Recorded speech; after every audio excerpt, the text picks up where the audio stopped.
What's the deal? This is your host, Brian. Yo, I'm Ricky. And this is JegnaTalk for you by you on Jegna Festival Radio. The #1 teen show in the Midwest, broadcast on 152 radio station globally. And today we are here with Head coach, Schlagle High School, Coach Mac. How you doing, Coach Mac? I'm well, and yourself? Good. Before we get started, can you please share your socials and listeners to connect with you? I'm an old head, so I don't have a lot of socials. My Facebook is my name, Cernyn Macon. My Twitter is Cernyn1, CERNYN1. And I just recently picked up I think it's an Instagram account, and it's what is it? I'm trying to remember. Mac the Coach. So Mac DACOACH. I think that's it because I don't really use it that much, but yeah, I got an Instagram now, so I'm getting up there. All right, so starting off with our first question, if you had a superpower for 24 hours to help your team or out to school, what would you choose and how would you use it to help our school? Superpower. Mind control. Mind control? Yeah, I have mind control to be able to control the students and the student athletes in football and class in the hallways. You know, for 24 hours, I think we'd have a perfect situation if I can control their mind. Perfect situation. Coach Mac, take us back where you were born and raised, and what parts of your neighborhood or city shaped how you are in the world today? I was born and raised in East St. Louis, Illinois, which pretty rough neck of the woods. The area that shaped me the most would probably be my first true remembrance of growing up, being an adolescent, and that would probably be the Gumper homes. It's a project community that I grew up in. First fights, first team sports, you know, kind of all of that. So that would probably be the place. So tell us about the people who influenced you, your family, friends, siblings, grandparents. What have they taught you that has helped you throughout your journey? I've had a lot of influences, family members and non-family members. My dad's influence was more to be a hard worker. You know, he said nothing comes free. My mom was really the disciplinarian. She also taught me how to clean. She taught me how to be self-sufficient for myself. I have one sibling, and that's my sister. Believe it or not, she taught me how to fight, how to defend myself, because she was always, picking on me and bullying me growing up. My grandfather probably gave me more of who I am today. He was a pastor, but he had a funniness about him, and his thing was he would tell me that when he would come down the court playing basketball, the cheerleaders would say, number nine, you so fine. So I get my silliness from him, and I get my confidence athletically from him. So those are some of the people that shaped my life, and I've had some role models, some mentors throughout my military career, and even up to this point, that's actually been, not so much life shapers, but kind of life guiders, kind of guide me, in the right direction, and some of the thoughts that I have about doing certain things. So those are some of the people that's influenced me and shaped who I am today. As a 3-year sport athlete in high school, what did each sport teach you about teamwork, discipline, and self-belief? Teamwork, in any sport, anything you do that requires more than one person, you have to learn to work together.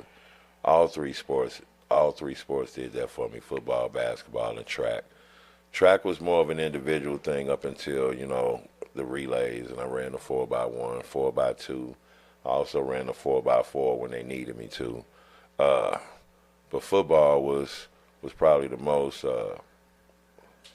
life learning as far as, facing adversity. It's 11 guys on the field facing another 11. It's a lot of moving parts, and taught me how to be a leader too, because I started as a freshman, and I played against a lot of guys older than me, a lot of guys that doubted me, that felt like I shouldn't have had the position, but nevertheless, they all did their own thing to help me with with all of those phases. So, being a 2-year starter in basketball, how did core visions cross over to reading defenses as a QB? So I wasn't a point guard, although I could bring the ball up the court. I was more of I played the three, more because of my athleticism, shooting, and my jumping ability. But what really translated the most for me from one sport to another is I played both sides of the ball in high school. Actually, all four sides, to be honest, because I went to a smaller school in high school, and it helped me as a DB, reading the guy's hips to see which way he's gonna move. Being able to use my peripheral vision to see the ball and the guy I was defending. So basketball really helped me more defensively than it did offensively. You began coaching at the age of 19 at Fort Jackson's military school. How did that early responsibility shape your coaching philosophy? Yeah, I was 19, but I was married at 19, so I was coaching kids that was 14, 15, 16 years old that were just 3 and 4 years younger than me. Yeah. But because of my situation, they thought I was 8, 9 years older than them. And it was the first time I ever not put somebody else before me athletically or in sports, but where I had the opportunity to help guide somebody in the sport that I too played. So it was the first true point of leadership, or having the responsibility to be in charge and responsible of X amount of guys at one time. And it was pretty nervous. It was pretty nerve-wracking at first because I didn't know if I could do it, but I did. It was a great lesson, and it propelled me. I would like to say to where I am now.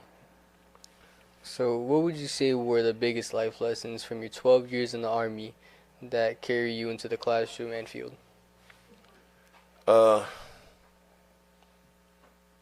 Adversity. Adversity. The Army teaches you how to deal with adversity, and in a lot of ways, like today, our kids deal with a lot of adversity, which, as a mentor, as an educator, puts you in an adverse situation, and you have to figure out how to assist that student. And so, just learning how to deal with things that come, unexpected, even the things that you expect to come that are still adverse situations, not to get rattled, to be able to think critically in key moments, key situations where, for all intents and purposes, it's a stressful situation. So adversity is what really helps propel me in what I do today. When did coaching move from something I do to this is my calling? What moment sealed that? So my first paid coaching job was 19. That wasn't the moment for me. I had 2 other sons, so I have 3 sons and a daughter. And I coach my 2 boys, my 2 oldest boys in football and basketball, and just felt like the fatherly thing to do, to bond with my sons. I think when my youngest son was born in 2003, and he played his first football game in 2008, I think that's when it really turned for me. He was more receptive to football than the other 2, and quite honestly better than the other 2 at it. And so it sparked my love for the game again. And so I went back to doing it, and that's when I knew this is what I was going to do. So 7 years as a youth football head coach from Piper Pirates at 5th and 6th grade Turner District, and 7th and 8th grade 7th and 8th grade boys basketball head coach. What is unique about coaching the middle school age? Middle school kids in comparison to high school kids, it's like having a blank sheet of paper versus having a piece of paper that somebody wrote on and maybe they erased what they wrote on it. And what I mean is with a a youth or a middle school kid, it's all raw for them. They haven't learned any bad habits, so you're getting the opportunity to really mold their first, you know, serious interest in the sport that they're playing. So just having that blank canvas to start creating what you want to be a successful athlete. I think that's what I gather from middle school kids the most. They're more receptive. They're eager to learn, and it's rewarding in itself every day because you see the growth in those kids faster than you would a high school kid. Not because they catch on faster, but because everything stays exciting to them. With high school kids, after you teach them something, you know, and you've repeated it a few times, it gets mundane to them. Now they want to jump off to the next thing. With those kids at that younger level, they're just excited to be learning, and they don't care what's next and when it's coming. They want to keep doing this and keep getting better at it, and that's a great feeling as a coach. So what grade would you say was like the best you've ever taught? Seventh and eighth grade. 7th, 8th. Seventh and eighth grade. I mean, you know, don't get me wrong. Freshmen are great to teach. Seniors, if they have a level head, are really great to work with. But again, going to its purest, it would either be, and I have to dial that back some. It'd either be 5th or 6th, 7th and 8th. So that 5th through 8th grade group, that's the group that I'm talking about. That's really the blank canvas that you have all the opportunity to get the right tools. Coaching QBs at the Empire 7-on-7 program, how do you adapt teaching for the 7-on-7 format versus pads and Fridays? Well, RJ, you know, I say this all the time. You know, 7-on-7 for me is something to keep the guys busy, keep them competitive with one another, especially the skill positions. It has its benefits. It's nothing like 11-on-11 contact football. You know, you consider the fact the only difference is you don't have an offense and defensive line cluttering up the passing lanes and, you know, rushing the quarterback. So it can also give a quarterback a false sense of belief because, you know, you don't have any pressure coming down on you. So you should be able to make a lot of passes that in an 11-on-11 game, full contact, you know, some of those passes you can't make because you're kind of dodging bullets, you know, of defenders coming at you. So it works, it translates, it's got its benefits, and it's got some flaws as well. So going back to around COVID, that's when you became Schlagle's head coach. What were the challenges you faced, and how did you center students' well-being? So this is kind of a weird year for me in the sense that my son was in high school. This was his senior year. USD 500 didn't have football. For the most part, the rest of the state did. So my son transferred to Piper, and I was currently on the Washington staff, if you could believe that. I was a coach with Washington, and the district was offering us what they was calling spring ball that was to start in February. So I didn't really get a chance to do any football operations with Schlagle at all. Although I was in the building, we had no operations going on because the current, the coach that was leaving or stepping down was working at the middle school. So, you know, they weren't crossing over, you know, school to school because they was trying to keep, you know, the COVID numbers down, and they didn't want to cross cohorts, if you will. So nothing really happened that year that technically I got the job. It all took place the spring of 21. Share a story where a player made a breakthrough and what unlocked it. Couple of stories. How about I give a story about RJ? I've been on RJ, man, for 4 years. Great kid. Has always been part of the program. I always felt like I didn't get everything I needed to get out of him, or he didn't give me everything that I know he had in him. This summer, we had our padded camp like we've had the last 3 years, and We had RJ in and nose guard, I believe. D-tackle with nose guard. And we was scrimmaging Winnetonka. Winnetonka had a pretty solid offensive line. And RJ wreaked havoc. I mean, I don't know what got into him, but he was in on so many plays. He made plays in the backfield. And it was like an aha moment, like, you know, this is who RJ can be. And, you know, we loved him up after that and told him how proud we were of him, you know, that he put that work in. So that was one situation. And then a guy that you're going to talk to, Josiah Evans, you know, Josiah's a pocket passer. He prefers to throw the ball rather than run the ball. And I kept telling him in the first game against Center, you know, you need to run more. I think you should have ran more. We could have moved the ball a lot faster had you taken some of those opportunities that was presented to him. Well, week 2 we played his old school windup, and I reiterated it to him before the game that I'm gonna need him to use his feet because those guys know him. They know his skill set. They kind of know some of his tendencies, and he really wasn't doing it so much in the first quarter, really the first half. But towards the end of the first half, he took off. He ran for 79 yards, and I think that's when it hit him. Well, a couple of things hit him. One, he realized that when guys drop back because they're expecting to pass, I can get big yards out of it. That was the thing that I was looking for him to notice.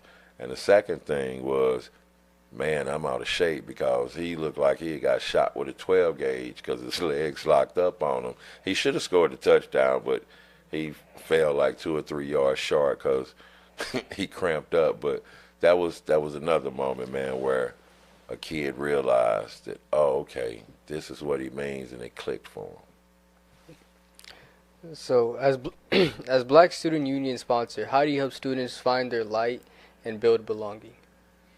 So, I'm pro-black. I'm not anti-anything, and I like to make that clear to people that, you know, I'm a black man, so my obligation is to make sure that I, you know, provide knowledge and information to young black men and women, brown men and women as well, and any color for that matter. That's where, I mean, I'm anti-nothing. But it gives me an opportunity to share with our students where we come from, what we've endured, our successes, and how do we get to black excellence? How do we build black excellence? Which is no different than brown excellence or white excellence, Asian excellence. It's just how do we get our nationality, our culture, our people to be the best version of themselves that they can be. And if through world history and American history, which is black history, because we've been a part of this history since America's been America, just showing them, you know, what was sacrificed for the youth of today to be able to even do the things that you guys do. You know, reading was absolutely out of the question, and people died to read. And to think that a lot of kids today don't read is, you know, it's a travesty when you think about it. And I like to educate the kids to understand, hey, look at what's been done for you to be able to do what you're able to do now. So I really enjoy Black Student Union and building black excellence because I didn't always have those kind of people in my life, and to be a part of that and to help enrich one of these students' lives in that matter is a big reward for me and all of those who do it. How do you weave academic expectations and life readiness into football, grades, attendance, and life skills?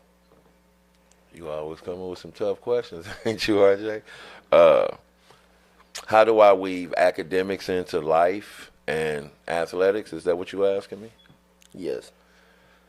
Well, everything is academic. Life is academic. We learn lessons from the mistakes we make, And, you know, you hear kids talk about, well, I'm not going to use this in life, or I'm not going to use this in life.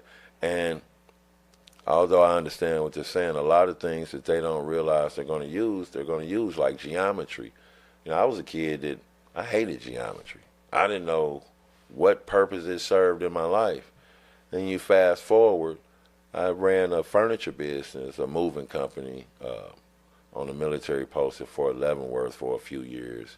And here's the geometry. How do you get this couch through this door? That's geometry. You got to turn that, shape that, flip it however you got to get it through that rectangular door. And, you know, I tell kids that today. So although I understand that education needs to change some, I weave it into everyday life aspects. And, you know, moving furniture is one of the things that I use. And I equate education to picking up and understanding a playbook. It's reading and comprehension at all levels. At a job, you start a new job, you buy a new vacuum, you got to read the directions on how to put it together. You have to comprehend and understand the directions. So that's real easy, man. That's one of those, you know, goes without saying type of deals that you just have to be conscious of what you're saying and how you're using it to equate to what you're doing, whether it's football or whether it's schoolwork. So the Washington rivalry always brings energy, you know. What does that game mean for the community, and what have you learned through those battles? Man, I love the Washington Schlagle game. The reason why I love it so much now is because myself and Coach Smith, you know, we were on the same staff together. He was the head coach. I was an assistant coach. We didn't always share the same offensive views, you know, and then I leave that program and become the head coach at the rival program. You know, it makes all the more fun, you know, the competitiveness. Him to get an opportunity to show me what he knows and vice versa. And the kids always know each other and they get along. And even up to the day of that game, they still have this mutual respect for each other, but they want to win against each other. And so it makes for a real exciting game. A lot of the kids or a lot of the parents now went to either Schlagle or Washington or Wyandotte, but we're talking about Schlagle and Washington here. So you have a big core of alumni that went to those two schools that still remember how packed those games were back in the 80s and 90s and early 2000s. So they come back for the nostalgia of seeing that. And just like this year, I think we gave them a really exciting game to watch. The weather kind of hampered, you know, the excitement to the next day. But I think it helps the community. I think it helps, you know, keep football alive in the town and to keep young kids, you know, having football aspirations of playing in high school. So I think it does tremendous things for the community, man, and I enjoy that game, win or lose. What's next for you? What's next for you for Schlagle football and the young people you mentor? Paint the picture. It's never really about me, RJ, so what's next for me is to continue building the program, trying to restore what Schlagle once was, because it has always been a powerhouse in USD 500. And COVID kind of shook up the atmosphere, and so it's been kind of a struggle trying to get, you know, the numbers back up. We have a lot of kids now that focus more on getting jobs than participating in extracurricular activities. Some kids, just for a lack of understanding, are either afraid or just don't really care to play sports. So we have to figure out a way to get that excitement back. And I like to believe that that's the work that I'm doing now, making it fun, you know, bringing new things to the table for the athletes to use, you know, the media days and, you know, all of the bonding things we do before the season, during the season, and after the season. So just trying to, again, you know, rebuild that excitement for playing a sport that I love to coach, like I love to play when I played it. Well, that's all the questions we have for today with Coach Mac. We appreciate it and thank you for sharing with us. Hey, man, thanks for having me. Before we go, Coach, can you please share your social medias again? Okay, yeah, my Facebook is Cernyn Macon, CERNYN MACON. My Twitter is Cernyn1, CERNYN, and the number 1. And my Instagram account that I'm proud to say that I have is Mac the Coach. That's MACDACOACH. This was your host, Brian. And I'm Ricky. And this has been JegnaTalk for you by you on Jegna Festival Radio. The #1 teen show in the Midwest broadcast on 152 radio station globally. We out here. Link on the